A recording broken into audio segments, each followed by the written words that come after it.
Last episode में हमने देखा था कि जिन्नू अपने साथी सीनियर साथी के साथ में टियांग के पास आया एक मैसेज लेकर के टूर्नामेंट में कुछ रूल्स चेंजेस हुए हैं, जहां पर जिन्नू अपने दोस्त से सालों के बाद में मिला। दोनों अपने बचपन के दिन याद करते हैं, एक दूसरे को फाइट चैलेंज करते हैं, जिसमें जियाओ आज भी हार गया। पर तभी सीनियर सिस्टर वहां आ गई और मिसअंडरस्टैंडिंग की वजह से वो जिन्नू पर हमला कर देती। दोनों के बीच में फाइट होने लगी और दोनों एक दूसरे को बराबरी की टक्कर दे रहे थे।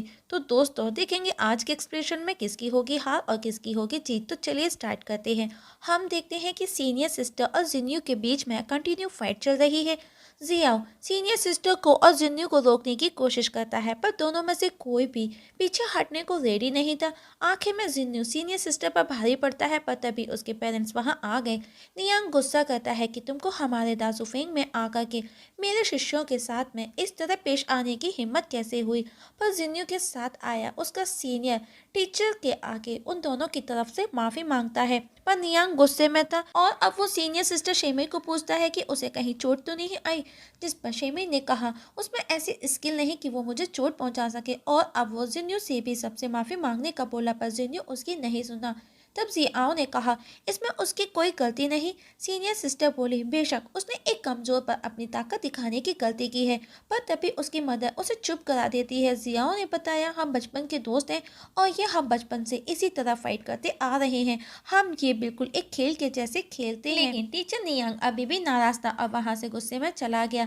जिन्नू का सीनियर सिस्टर को एक मोती गिफ्ट करता है, पर वो लेने से मना करती है। सीनियर ने कहा अगर आप आज इसे ले लेते हैं तो मैं समझूंगा आपने मुझे माफ़ कर दिया, पर वो बार बार मना करती है और वो बार बार उसे मनाने की कोशिश करता है और आखिर में वो मोती उससे ले लेती है।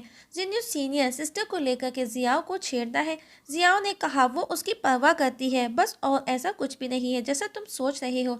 जिन्नू ने कहा मुझे नहीं लगता, और उसने देखा जियाओ खोया खोया था तो वो उसे डिस्ट्रैक्ट कर उसे परेशान करने लगा। जिन्नू ने पूछा क्या तुम की माई हुई भी मैं पार्टिसिपेट करने वाले हो, क्योंकि वो हर 60 साल में एक बार खुलता है और हम लकी हैं कि हम 5 साल बाद में मिले। हमको भी इसका एक्सपीरियंस ले लेना चाहिए। जियाओ ने कहा मुझे यकीन है तुमको डेफिनेटली अच्छे ग्रेड मिलेंगे, पर तभी उसका सीनियर वहाँ आया और वापस लॉन्ग शाओ फेंग लौटने का बोला और वो दोनों वहाँ से चले गए। रात को सीनियर सिस्टर जियाओ के पास आई और जिन्नू के बारे में पूछती है। जियाओ ने बताया हम बचपन के दोस्त हैं, एक ही गाँव में पले बड़े और वो सब हमारे लिए रोज का था। हम दोनों एक दूसरे को चैलेंज करते लड़ते और मैं आज तक उसे नहीं हरा पाया। सीनियर सिस्टर ने कहा पर अब वो और तुमको नहीं हरा सकता, और उसे एक पेपर देती है जिसे देख करके जियाओ चौंक जाता है, जिस पर लिखा था ताई चू चुआन डाओ थर्ड टाइम, मतलब कि वो कोई स्किल है जिसे उसको प्रैक्टिस करना होगा। मतलब कि वो जियाओ को प्रैक्टिस के लिए कॉपी करके लाई थी, मीन्स वो चुरा करके लाई थी सबसे। जियाओ ने कहा अगर मास्टर या उनकी वाइफ को पता चला तो वो उसे पनिश करेंगे। उसने कहा क्या तुम उनको बताने जा रहे हो या फिर मैं खुद से जाकर के उनको बताऊंगी। अब तुम मुझे बताओ फिर उनको कैसे पता चलेगा, तुम्हारे दिमाग में ये कैसे आया। और कहती है लगता है इस बार भी वही जीतेगा। जियाओ ने कहा नहीं ऐसी बात नहीं है। अब वो उसे उस मोती को दिखा करके उसे जेलस फील कराती है और वो नोटिस करती है कि जियाओ को कहीं ना कहीं इस सब से फर्क पड़ता है और उसे प्रैक्टिस करने का बोल वहां से चली गई। जिया उसे देखता तक नहीं, क्योंकि वो कोई भी रूल तोड़ना नहीं चाहता, पर उसे चैन नहीं पड़ता, उसे रात को नींद नहीं आती और वो उसे उठ करके बैठ करके पढ़ करके प्रैक्टिस करने लग जाता है।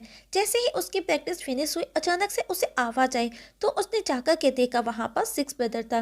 वो जिया को उसको पूछता है कि वो यहाँ पर इतनी रात को क्या कर रहा था, पर वो बात को टाल देता है और उसके सामने ही वो 3 मैजिकल जियान डिवाइस को अपनी मुट्ठी में ले लेता है। देख करके जिया हैरान था। सिक्स ब्रदर ने बताया ये डिवाइन वुड है, ये मेरे कल्टीवेशन का मैजिक वीपन है और अगर तुम्हारे पास में ये होगा तो कोई भी तुम्हें हरा नहीं सकता। जियाओ ने पूछा कि उसे ये कैसे मिल सकता है, तो वो बंदा बताता है ये 100 बैम्बू ट्री के एसेंस से बनाया गया है, इसके लिए मुझे बहुत मेहनत करनी पड़ी और ये केवल साउथ शिचुई के किनारे ही मिल सकता है। जिया और भी बहुत कुछ जानना चाहता था, पर वो बंदा उसे बातों में उलझा करके वहां से ले गया। वही लॉन्ग शाओ फेंग में जिन्नू की स्किल इंप्रूवमेंट को देख करके सब हैरान थे, क्योंकि इस समय उसके पास में better dragon sword 90 magic weapon जो था, सब उसको लेकर के बातें करते हैं कि शायद ही कोई उसका मुकाबला कर सकेगा। सीनियर खड़ा देख रहा था, वो उससे कुछ कहता तभी उसका मास्टर वहां आ गया। मास्टर ने कहा अगर तुम सेवेंथ मेरिडियन में टॉप पर आना चाहते हो तो तुमको कड़ी से कड़ी मेहनत करनी होगी।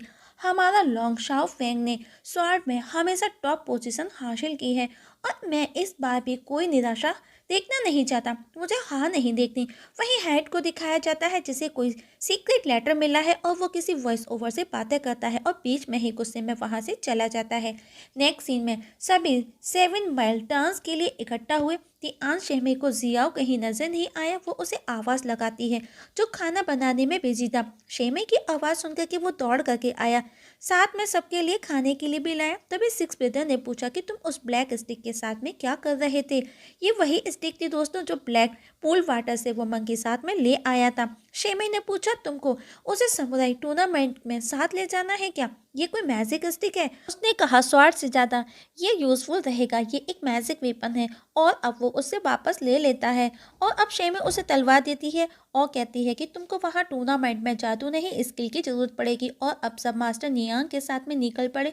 सब हवा में उड़ करके जा रहे थे पर तभी बीच रास्ते में जियाओ जैसे ही elder brother lord Song speed बढ़ाता है, जियाओ फेंग रास्ते में गिर जाता है। लॉर्ड सॉन्ग को पता ही नहीं चलता। तब एक बंदे ने पूछा कि जियाओ नजर नहीं आ रहा, तो वो दौड़ करके देखता है जो कि सही सलामत था। हमेशा की जैसे शेमे उसे बचा लेती है। उसे लगा शेमे ही है पर जो वो पलट करके देखता है तो लॉर्ड सॉन्ग था। और अब सब पवेलियन में पहुंचे। वहां का नज़ारा देख करके जियाओ हैरान था।